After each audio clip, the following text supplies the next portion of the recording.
Commander Alan Wright leaned forward in his seat, eyes fixed on the display. The small scout ship Horizon drifted silently through the uncharted region of space. Strange energy readings had been appearing on their sensors for the past 3 days, and he was determined to find the source. "Commander, I'm getting clearer readings now," said Dr. Lisa Carter, adjusting her instruments. Her fingers moved rapidly across the control panel. "Whatever it is, it's massive and definitely artificial." Wright nodded. "Can you identify the technology?" "That's what's strange," Lisa replied, frowning. "It doesn't match anything in our database. Not Solarian, not Praxian, not even old Helton tech." The bridge fell silent. In the 200 years since humans had joined the Galactic Council, they had cataloged nearly every known species' technological signature. Something completely unknown was rare. "How far?" Wright asked. "About 6 hours at current speed," said Jack Powell from the pilot's station. The young lieutenant glanced back at Wright, waiting for orders. Wright tapped his communication panel. "Council Representative Xel, please report to the bridge." Minutes later, the tall, blue-skinned alien stepped onto the bridge. His 4 eyes blinked in sequence, a sign of irritation among the Krell. "Commander Wright, we are meant to be mapping this sector, not chasing sensor ghosts," Xel said.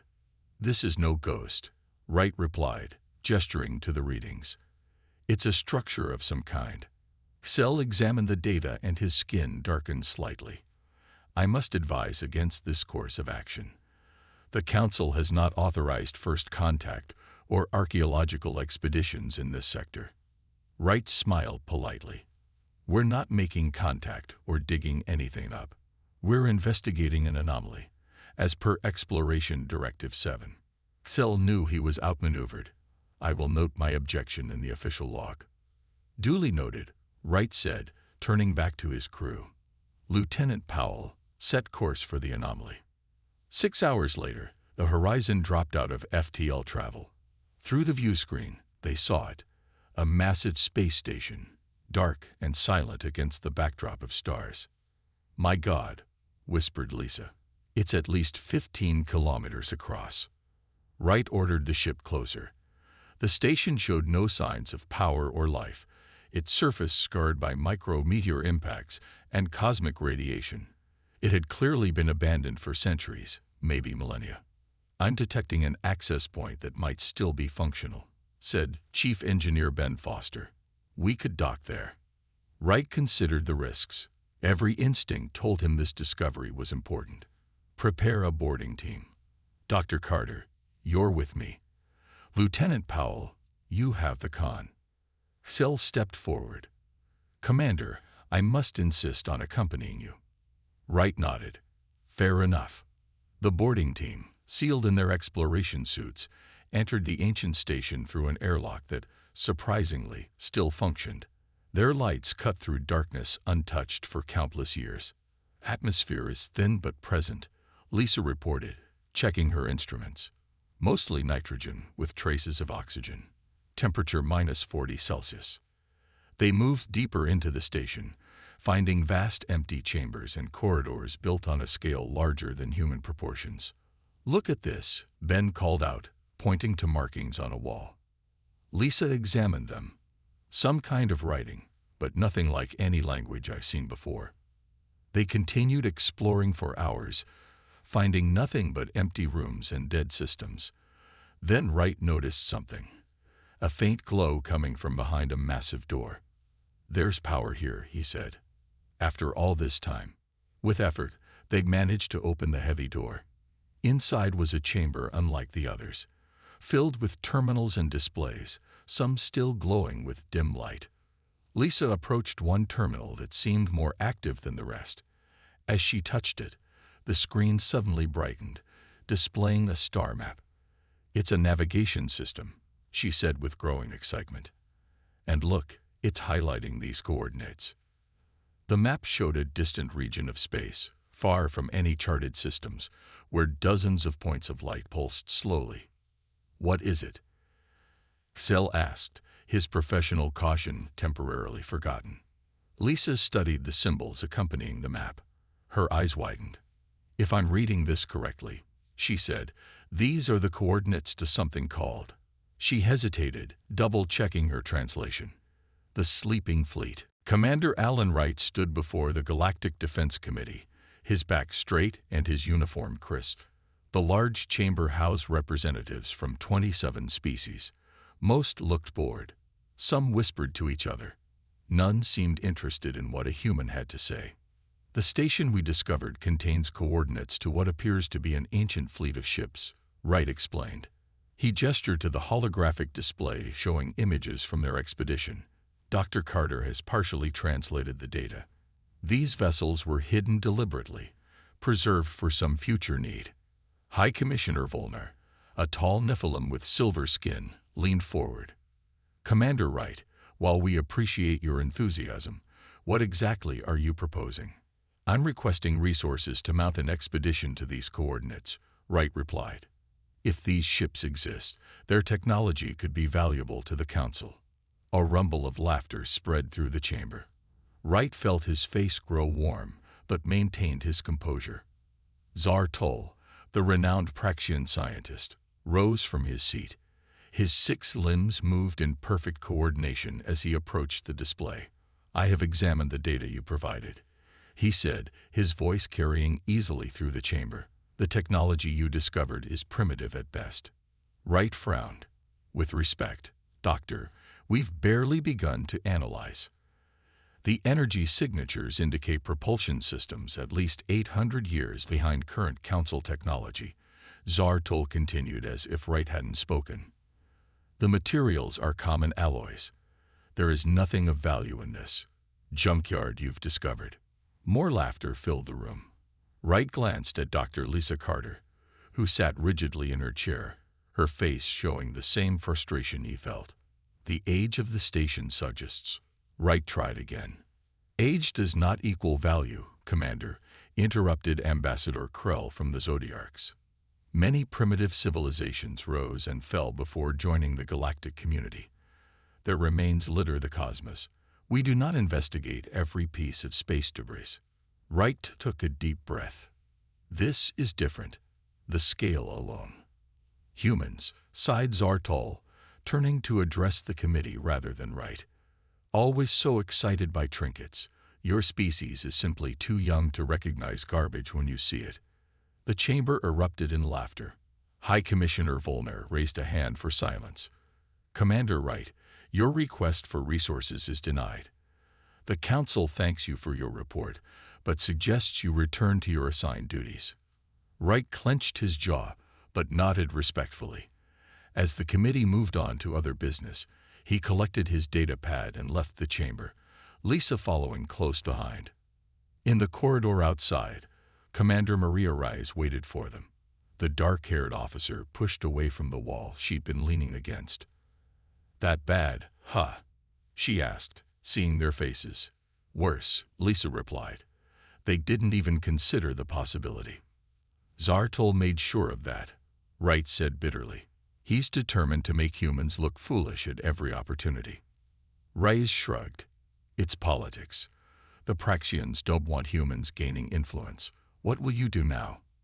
Wright looked at both women, then lowered his voice. "The committee may not believe in the fleet, but I do. I'm going to follow those coordinates." "Without authorization?" Lisa asked, eyes wide. "I have 3 months of leave saved up," Wright replied. "And the Horizon is scheduled for routine maintenance. She'll be sitting idle for weeks." "You could lose your commission," Rise warned. "And if I'm right," Wright countered, "if there really is a fleet out there, one powerful enough that someone thought it worth preserving for thousands of years." Lisa nodded slowly. "I have leave time too, and I'm the only one who can translate the data we found." "You'll need a pilot," Rise added with a small smile, "and someone who knows how to avoid Council patrols." Wright looked at his friends gratefully. "We'll need to keep the crew small, just enough to operate the ship and document what we find." "Ben would never forgive us if we left him behind," Lisa pointed out, "and he's the best engineer I know." 4 of us, then, Wright decided. "We leave in 3 days, before the Horizon gets pulled into dry dock. As they walked toward the transport hub, Wright felt a mix of determination and doubt. The committee's ridicule still stung, but something about that ancient station had felt important. He couldn't let it go. "They'll apologize when we return with proof," Lisa said, reading his thoughts. Wright nodded. "If we're lucky. If not, at least we'll know the truth." The Horizon drifted silently into the purple-tinged nebula. Gas clouds swirled around the small scout ship, blocking sensors and making navigation difficult. Commander Alan Wright stood on the bridge, watching as visibility dropped to almost nothing. "Any sign of the coordinates?" he asked, his voice tense. Lisa Carter shook her head. "Can't get clear readings. The nebula is interfering with everything." "That's probably why they hid the fleet here," said Ben Foster from the engineering station. "Natural stealth technology." Commander Maria Reyes guided the ship carefully through the dense clouds. "I'm flying almost blind," she warned. "If there's anything solid out here, we might not see it until we hit it." Wright nodded grimly. They had been traveling for 2 weeks, far beyond Council space. If anything happened to them here, no rescue would come. "Wait," Lisa suddenly called out. "I'm getting something strange ahead." Energy readings. Very faint but definitely artificial. "On screen," Wright ordered. The main display showed only swirling purple gas. "Can't get visual," Lisa replied. "But it's big. Really big." Reyes slowed the ship to a crawl. "How close?" "Less than a kilometer now," Lisa answered, her eyes fixed on her instruments. "Whatever it is, we're practically on top of it." Suddenly, the nebula thinned momentarily, and the crew gasped collectively. Through a brief window in the gas clouds, they saw it. A massive warship, dark and silent, at least 20 times the size of their vessel. "Full stop," Wright ordered, his voice barely above a whisper. As the Horizon halted, the nebula shifted again, hiding the warship from view. But the sensors now had a better read. "It's not just one ship," Lisa said in awe. "There are hundreds of them, maybe thousands. I can't get an accurate count." Wright leaned forward. "Can we dock with the nearest one?" Ben studied the readings. "There appears to be an intact docking bay. I think we can make it work." Reyes carefully maneuvered their ship toward the massive vessel. As they approached, occasional breaks in the nebula revealed more of the fleet, huge, silent shapes looming in the darkness. The ships had smooth, curved hulls, unlike the angular designs of modern vessels. They showed no lights, no signs of power or life. "How old are they?" Wright asked as Reyes guided their ship into the cavernous docking bay of the closest warship. Lisa checked her instruments. Initial readings suggest at least 15,000 years. Maybe older. "That's impossible," Ben objected. "The metal would have degraded. Space radiation, micrometeorites, natural decay. Nothing lasts that long." "And yet here they are," Wright said quietly. After securing the Horizon, the 4 crew members donned their exploration suits and entered the ancient warship. Their lights revealed massive corridors and chambers, all built to a scale that suggested the creators were approximately human-sized. "The preservation is incredible," Lisa marveled, running her scanner over a wall panel. "There's almost no deterioration." "Some kind of stasis technology," Reyes suggested. "Maybe time passes differently inside these ships."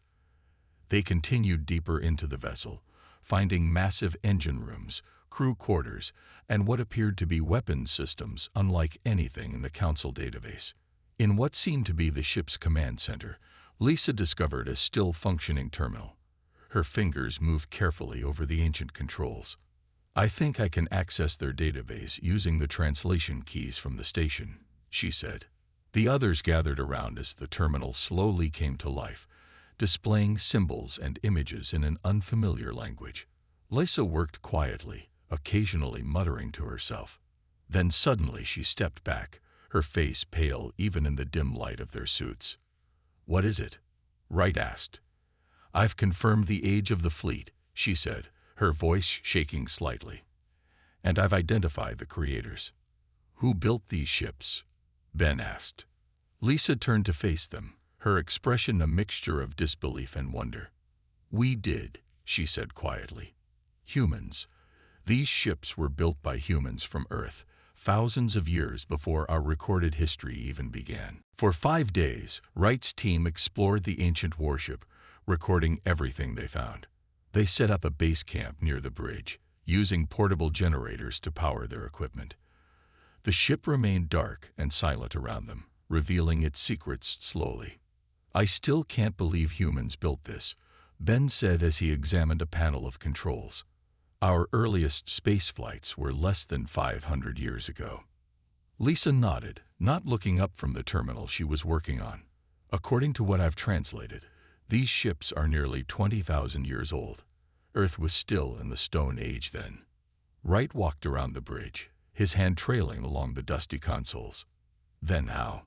How did humans build an interstellar fleet before we even had written language?" "I'm still working on that," Lisa replied. "The database is enormous, and most of it is encrypted." Reyes entered the bridge, carrying samples she had collected from other parts of the ship. "The materials aren't anything special. Advanced alloys, but nothing we couldn't replicate today. The design, though, the engineering is incredible." Wright nodded.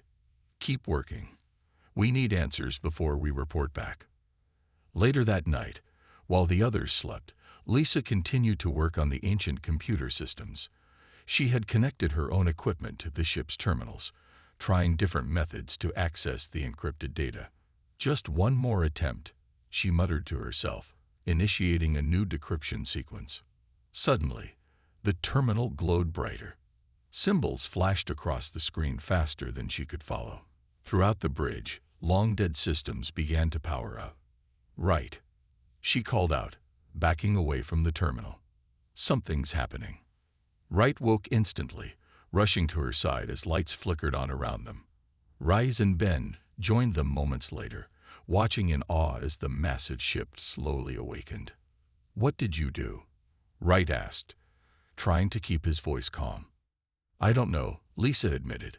"I was just trying to access more data." The main view screen at the front of the bridge suddenly lit up, showing a swirling pattern of light. Then the light coalesced into a human-like figure, transparent, glowing faintly blue.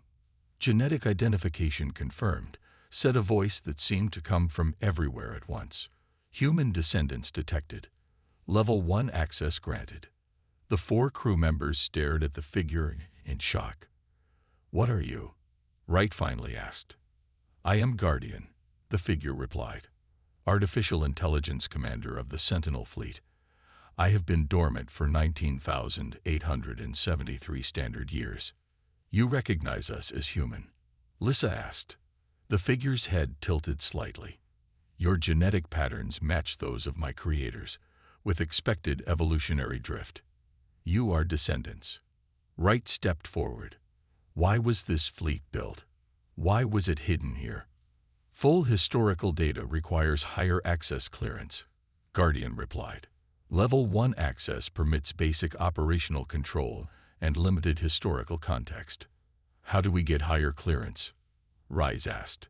"Command transfer protocols require gradual transition to prevent tactical errors.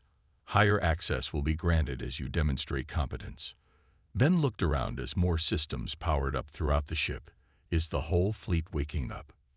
"Negative," Guardian answered. "Only this command vessel is currently active. Remaining fleet units will be activated sequentially as needed." Wright felt a chill run down his spine. "Needed for what?" Before Guardian could respond, an alarm sounded from their own equipment. "We're receiving a transmission," Lisa said, checking their communicator. It's from the Council. They've traced us here." Wright cursed under his breath. "How?" "Unknown," Guardian interjected. "However, I detect multiple vessels approaching the nebula perimeter. Their configurations match Galactic Council enforcement cutters." Wright turned to his team. "They must have tracked the horizon somehow." "What do we do?" Ben asked. We're not supposed to be here. Wright looked at the holographic Guardian, then back at his crew. We stay. This discovery is too important to abandon. The Council won't just let this go, Rise warned. Then let them come, Wright replied, his face set with determination.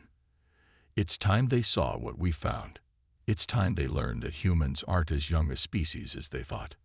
Outside in the nebula, the first Council ships began to appear, their lights cutting through the purple haze as they searched for the Horizon and its crew. The emergency alert cut through the tense standoff in the nebula. All ships, both Council and the Horizon, received the same desperate message. This is Colony Outpost Epsilon 9. We are under attack by unknown forces. Our defenses are failing. Please, any vessels in range, we need immediate assistance. Commander Wright watched the message replay on the bridge of the ancient warship. The terror in the colonial governor's voice was unmistakable. Behind the message, weapons fire and explosions could be heard. Location is the Martel system, Lisa reported. It's an outer colony with about 50,000 people. The holographic form of Guardian floated nearby. I am detecting similar distress calls from 6 other colonial systems. Wright turned to the AI. Can you show us what's happening? Guardian waved a translucent hand, and the main screen changed to show real-time footage from the colonies. Strange ships with spiked, asymmetrical designs fired upon defenseless outposts. Buildings collapsed. People ran screaming through streets. Those aren't Council ships, Rice said, her face pale. I've never seen that design before. The bridge door slid open as Council Security Officer Dren entered with 2 armed guards. The tall Krell had arrived an hour earlier to arrest Wright's team for unauthorized exploration. What is happening? Dren demanded, his 4 eyes blinking rapidly. Multiple colonies are under attack, Wright replied without looking away from the screen. Council colonies. Dren moved closer to the display, his anger momentarily forgotten. Those ships, they'd match no known species. Guardian's hologram expanded, displaying tactical data alongside the footage. The attack pattern indicates a coordinated invasion. 12 Council worlds are currently under assault. The Council Defense Fleet, Wright asked Dren. The alien's skin darkened, a sign of distress among his people. We have ships in only 3 of those systems. Too few to mount an effective defense. Wright turned to Guardian. These invaders, do you recognize them? Affirmative, the AI responded. They are the reason this fleet was created. Everyone on the bridge fell silent. Explain, Wright demanded. They are known as the Harvesters, Guardian said. They appear every few millennia to collect resources and biological specimens from developed worlds. During their last cycle, they nearly exterminated humanity. Lisa gasped. That's why we don't have records from before the Stone Age. Correct, Guardian confirmed. Your ancestors built this fleet as a final defense after losing most of their worlds. When the Harvesters retreated, the remaining humans were too few to maintain their civilization. They placed this fleet in hibernation, knowing the enemy would eventually return. Thren stepped forward. If what you say is true, can these ships fight the invaders? That is their purpose, Guardian replied simply. Wright moved to the command chair at the center of the bridge. Guardian, how quickly can we activate the fleet? With current power levels, I can bring 30% of vessels online in 6 hours. Do it, Wright ordered. Dren's guards raised their weapons. You have no authority to command these vessels, the Council officer said. Wright met his gaze steadily. According to Guardian, I'm the only one who can. These ships were built by humans, and they respond to human command. The Council will never allow. Officer Dren, Wright interrupted. Right now, Council worlds are burning. Your people are dying. You can arrest us later, but first, let us help. A new emergency transmission interrupted them, this time from the Galactic Council headquarters itself. The High Commissioner's face appeared on screen, normally silver skin, now ashen gray. This is an emergency broadcast to all Council vessels. Unknown forces have breached our outer defenses. Primary colonies in 6 sectors have gone dark. All ships are ordered to fall back to defend core worlds. He paused, visibly struggling to maintain composure. May the stars preserve us all. Dren lowered his head, then slowly gestured for his guards to lower their weapons. What can we do? He asked Wright. Wright turned to Guardian. Show me the status of the fleet. It's time to wake the ancient defenders. As lights began to glow throughout the nebula, thousands of massive warships stirred from their long slumber. Dr. Lisa Carter stared at the ancient data scrolling across her screen, translation software converting the symbols into modern language. The command ship had fully awakened now, and with Guardian's help, she had gained access to previously locked sections of the database. I don't understand, she whispered. This can't be right. Wright looked up from the tactical display where he and Dren were planning defense strategies. What did you find? Lisa's fingers trembled slightly as she manipulated the controls. According to these records, humans didn't originate on Earth. We ruled a vast interstellar empire over 50,000 years ago. The bridge fell silent. Even Guardian's hologram seemed to pause. That contradicts everything we know about human history, Wright said. Because our history was reset, Lisa replied. Guardian, can you confirm this data? The AI nodded. The information is accurate. Humanity once controlled thousands of worlds across multiple spiral arms of the galaxy. Earth was merely one colony among many. Wright approached the screen, scanning the translated text. It says our empire stood for nearly 8,000 years before the first Harvester invasion. Correct, Guardian confirmed. The Harvesters are not interested in territory. They collect resources, technology, and biological specimens, then retreat to unknown regions of space. They return approximately every 10,000 years. And they nearly wiped us out during their last visit, Wright said grimly. Guardian's hologram expanded, displaying a galactic map with thousands of points of light. This was human space before the invasion. The lights began to wink out until only a handful remained. This was what remained afterward. Ben whispered a curse. We lost everything. The surviving humans knew they couldn't defeat the Harvesters with their remaining resources. Guardian continued. But they predicted the enemy would return. So they created this fleet using their most advanced technology, then hid it where the Harvesters wouldn't find it. But why didn't they use the fleet themselves? Rise asked. There were too few trained personnel remaining, Guardian explained. Most of humanity's knowledge and skills died with its population. The survivors chose a different path. Lisa continued reading through the database. They established sanctuaries on primitive worlds, including Earth. They deliberately abandoned their technology, started over from scratch. Why would they do that? Wright asked. The Harvesters track advanced civilizations, Guardian answered. By returning to a pre-technological state, humanity became invisible to their sensors. It was the only way to ensure some would survive to rebuild. Dren, who had been listening silently, finally spoke. The Council's oldest records mention myths of the Great Cleansing, a time when many advanced civilizations suddenly vanished. We dismissed them as legends. Not legends, Lisa said quietly. History. Wright stared at the tactical display, watching as more of the ancient fleet came online. Hundreds of massive warships now glowed with power. Did they leave any message? He asked. The ones who built this fleet. Guardian's form shifted, and suddenly a new hologram appeared beside him. A human woman in unfamiliar uniform. Though clearly a recording, her eyes seemed to look directly at Wright. If you are seeing this message, then you are our descendants, and the enemy has returned, she said. We leave you our legacy, the combined knowledge and strength of humanity at its height. The ships are yours now. Use them well. Remember who you were. Remember who you can be again.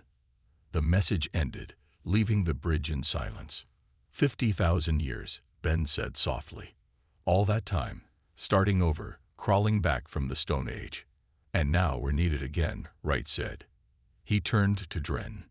Your council mocked us for being young and inexperienced.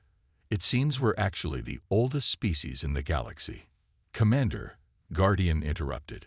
The fleet is now at 60% activation. Additionally, I have located 17 other human outposts throughout the galaxy. Each contains preserved technology and knowledge from the original empire. Wright nodded slowly, the weight of history settling on his shoulders. Send this information to all council worlds. They need to know what we're facing and who we really are.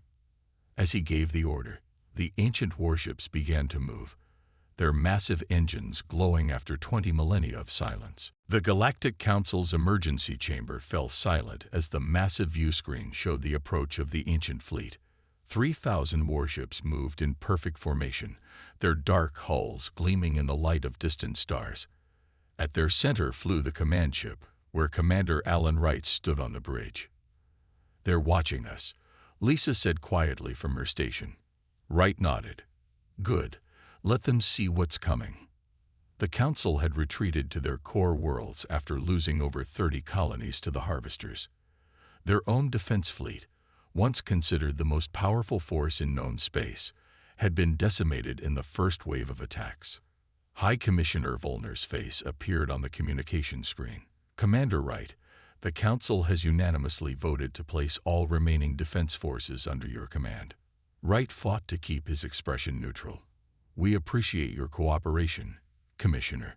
The ancient fleet will engage the Harvesters at the Delphinus cluster in 6 hours. The same council that laughed at us now depends on us to save them, Rise remarked after the transmission ended. They had no choice, Wright replied. The Harvesters have destroyed everything in their path. Guardian's hologram appeared beside them. Commander, the enemy fleet has changed course. They appear to be consolidating their forces for a major assault. They've detected us, Wright said. They recognize these ships. Guardian nodded. The Harvesters retain records of previous cycles. They will remember their last encounter with humanity. Ben looked up from the engineering station. All ships report weapons and defense systems at full capacity. The fleet is ready. Wright took a deep breath. Set course for the enemy's position. All ships to battle formation Delta. The ancient fleet accelerated, thousands of ships moving as one. On the Council worlds, Villians watched the feed from observation satellites, holding their breath as humanity's legacy headed toward the invaders. When the two fleets met, the silence of space was broken by weapons that defied modern understanding. The ancient fleet fired beams of golden energy that cut through Harvester ships like paper. Defensive shields absorbed enemy fire that would have vaporized Council vessels instantly. On the bridge of the command ship, Wright directed the battle with Guardian's assistance. The ancient AI processed information at incredible speeds, predicting enemy movements and coordinating counterattacks. They're trying to surround us, Rise observed as the tactical display showed Harvester ships splitting into smaller groups. It won't work, Wright replied. Guardian, execute maneuver Sunbreak. At his command, the ancient fleet suddenly expanded outward, each ship releasing smaller craft that had been hidden within their massive hulls. Thousands of fighter-sized vessels swarmed toward the enemy. Lisa watched in awe as the smaller craft tore through the Harvester formations. They never expected this, she said. They remember the fleet, but not all its capabilities. For hours, the battle raged across an entire star system. The ancient fleet moved with precision and power that no modern force could match. Harvester ships, despite their advanced technology, fell one after another. In the Council emergency chamber, alien representatives watched in stunned silence. Zar Toll, who had once mocked Wright, stood motionless at the center of the room. Impossible, he whispered as another wave of Harvester ships disintegrated. The humans, how could we have been so wrong? After 18 hours of continuous fighting, the Harvester fleet began to retreat. Their remaining ships, less than a third of their original force, accelerated away from the battlefield. They're running, Ben announced, fatigue evident in his voice. Wright nodded tiredly. Guardian, status report. 87 ancient fleet vessels destroyed. The AI reported. 412 damaged but functional. Harvester losses exceed 70% of their invasion force. Should we pursue? Rise asked. Wright considered for a moment, then shook his head. No. They need to carry the message back to wherever they came from. The message that Earth is protected again. The Council's emergency transmission activated once more. This time, representatives from every member species appeared on screen. Commander Wright, High Commissioner Volmar began, his voice solemn. The Council extends its deepest gratitude and its apologies. Wright exchanged glances with his crew before responding. Apologies are unnecessary, Commissioner. We all faced the same enemy. Perhaps, Volnar conceded, but we failed to recognize who you truly were. The humans are not young upstarts as we believed. You are the survivors of an ancient and powerful civilization. The galaxy owes you a debt we cannot repay.